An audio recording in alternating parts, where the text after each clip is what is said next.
Shalom subscriber dan viewers, jumpa kembali kita untuk belajar firman Tuhan. Saudara, kali ini saya ingin mengajak saudara untuk berpura-pura menjadi sales ya. Kita menjadi penjual produk, saudaraku.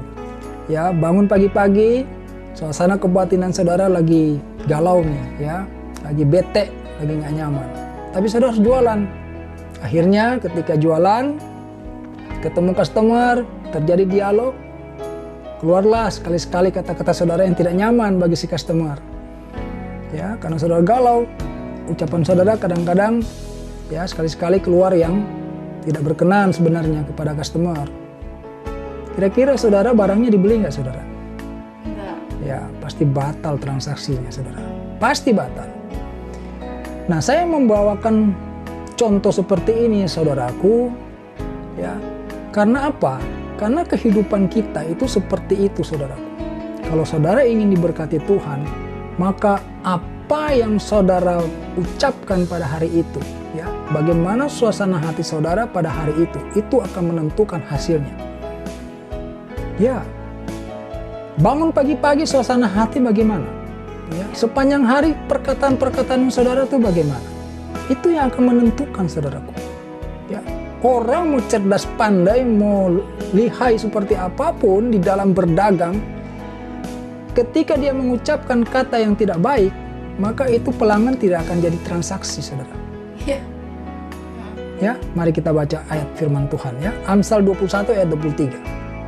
Amsal 21 ayat 23. Siapa memelihara mulut dan lidahnya, memelihara diri daripada kesukaran. Nah, firman Tuhan mengatakan ketika kita tidak memelihara mulut dan lidah kita, maka kita akan menghadapi kesukaran. Jadi tidak banyak teori, saudaraku ya. Saudara ingin mendapati hari yang diberkati Tuhan, itu harus dimulai dari suasana hati saudara itu bagaimana. Ya, saudara dituntut oleh firman Tuhan agar senantiasa bersuka cita. Nah, itu harus saudara penuhi pertama. Bangun tidur, saudara harus penuhi. Hatinya penuh sukacita. Apakah saudara sedang ada pergumulan hari ini? Ya, nggak apa-apa. Ya, pergumulan memang ada. Tetapi Tuhan menghendaki hati kita bersukacita. Bagaimana kita bersukacita dalam pergumulan? Saudara, pergumulan itu cuma satu item dalam hidup saudara. Masih ada item-item lainnya yang bisa menjadikan alasan untuk saudara bersukacita, kan? Iya. Misalnya, di hari itu saudara masih bisa makan, itu harus saudara jadikan alasan untuk bersukacita kepada Tuhan. Jangan pergumulan menjadikan satu-satunya alasan untuk kehilangan sukacita. Saudaraku, saudara masih punya banyak alasan lain untuk menjadi alasan kuat untuk bersukacita. Pikirkan itu. Ya. Yang kedua adalah jaga mulut. Perkataan kita haruslah perkataan-perkataan yang mempunyai makna yang positif, bermanfaat, saudaraku. Ya, harus kata-kata yang optimis. Ya, harus kata-kata yang membangun. Jangan pernah saudara berpikir ketika salah saudara mengucapkan sebuah kata, kemudian saudara bisa meralatnya. Itu tidak mungkin, ya. Setiap perkataan yang sudah keluar dari mulut kita itu seperti angin, tidak bisa dipegang lagi. Iya. Ya, dipegang, dimasukin lagi ke mulut. Tidak bisa dibatalkan, saudaraku. Nah, yang menjadi sesuatu yang serius adalah rupanya Allah justru mengukur kita dari hati dan perkataan. Ya, kita akan pelajari nanti bagaimana Allah itu sangat peduli dengan hati dan ucapan kita. Iya. Tadi kita sudah menemukan di Amsal 21 ayat 23. Ya, siapa memelihara mulut dan lidahnya, memelihara diri daripada kesukaran. Di Pengkhotbah 5 ayat 2 di sana dikatakan begini, janganlah terburu-buru dengan mulutmu, dan janganlah hatimu lekas-lekas mengeluarkan perkataan di hadapan Allah, karena Allah ada di sorga dan engkau di bumi. Oleh sebab itu, biarlah perkataanmu sedikit. Jadi, jangan kita mengucapkan sesuatu yang tidak berguna. Mendingan saudara sedikit berkata-kata, tetapi setiap kata yang keluar dari mulut saudara itu adalah perkataan yang membangun, bermanfaat. yang positif. Kenapa perkataan ini menjadi begitu penting bagi Allah? Ya, karena Allah menciptakan alam semesta ini juga dengan perkataan. Firman Tuhan, ya, firman Allah. Allah berfirman, jadilah terang, maka terang itu jadi. Semua, kecuali manusia. Allah membuatnya, ya, tidak dengan perkataan. Tetapi di luar manusia, Allah menciptakannya dengan perkataan. Kalau kita ini adalah makhluk yang diciptakan serupa segambar dengan Allah, maka perkataan Allah yang berkuasa itu juga ada di dalam diri kita. Sehingga perkataan kita ini, karena dia memiliki kuasa, begitu kita mengucapkan perkataan yang negatif, yang pesimis, yang tidak membangun, maka kuasa itulah yang akan menimpa kita, kesukaran. Ya,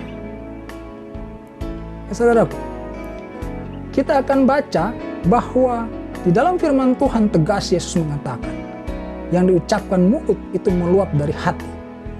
Ya, tepatnya ayat itu berbunyi demikian. Coba dibacakan Matius 12 ayat 34. Matius 12 ayat 34. Hai kamu keturunan ular beludak, bagaimanakah kamu dapat mengucapkan hal-hal yang baik, sedangkan kamu sendiri jahat? Karena yang diucapkan mulut meluap dari hati. Saudara perhatikan, Yesus sendiri mengatakan hal ini. Dan dia menyampaikan ini dengan mengatakan kamu keturunan ular beludak. Tuhan sangat peduli dengan hati dan ucapan kita, saudara.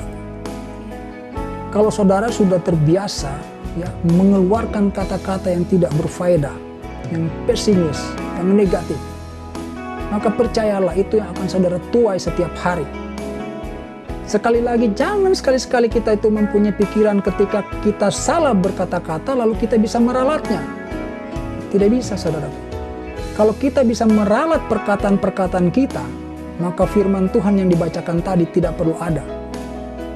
Saudara harus tahu firman Tuhan itu adalah tegas.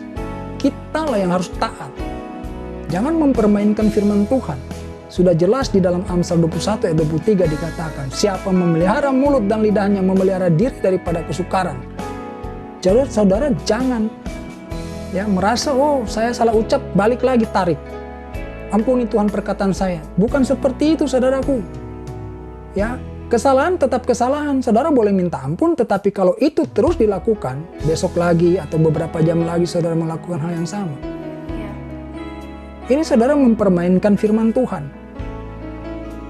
Ya, di dalam Amsal saudara bisa temukan mulut yang dolak-dalik, yang ngomongnya sebentar begini, sebentar begitu. Ya, jadi perkataan itu memang harus hati-hati, saudaraku. Ucapkan sesuatu yang berguna, perkataan yang membangun, yang positif, yang optimis, saudaraku. Ya, tadi kita sudah bicara mengenai hati, mari kita lanjutkan. Markus 7 ayat 20 kita akan baca sampai ayat 23. Markus 7 ayat 20 sampai 23. Katanya lagi, apa yang keluar dari seseorang itulah yang menajiskannya. Sebab dari apa yang keluar dari seseorang itulah yang menajiskannya. Yang dimaksud keluar dari seseorang ini adalah keluar dari mulut. Lanjut ayat 21. Sebab dari dalam dari hati orang timbul segala pikiran jahat. Saudara perhatikan, ya, ditegaskan kembali, sebab dari dalam, dari hati orang, ya, timbul segala pikiran jahat, percabulan, pencurian, pembunuhan, perzinahan, keserakahan, kejahatan, kelicikan, hawa nafsu, iri hati, hujat, kesombongan, kebebalan. Ya, ayat 23 penutupnya bilang, semua hal-hal jahat ini timbul dari dalam dan menajiskan orang. Jadi sebenarnya saudaraku, ketika masih berada di dalam hati, belum terucap, Tuhan sudah tahu. Jadi begitu kita ucapkan, nah itu kita sedang memproklamirkan apa yang ada di dalam hati. Ya. Jadi ketika terucap, itu tidak bisa lagi ditarik, tidak bisa lagi dibatalkan. Itulah sesungguhnya diri saudara. Kalau saudara ingin berubah, saudara boleh minta ampun kepada Tuhan mengenai perkataan yang salah itu, tetapi jangan mengulangi kembali lagi. Karena minta ampun mengulangi, saudara mempermainkan Tuhan. Ya.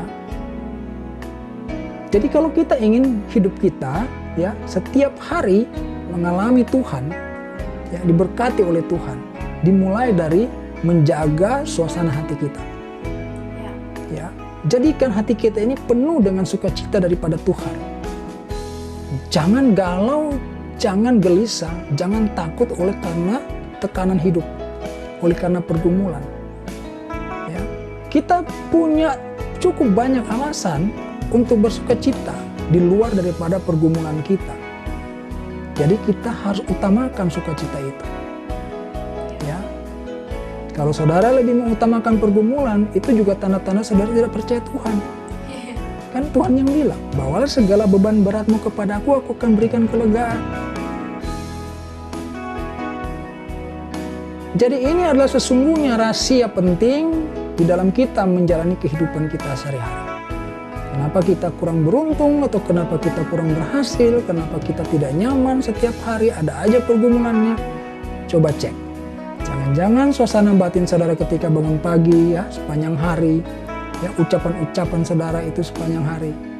Jangan-jangan itu yang membuat saudara demikian.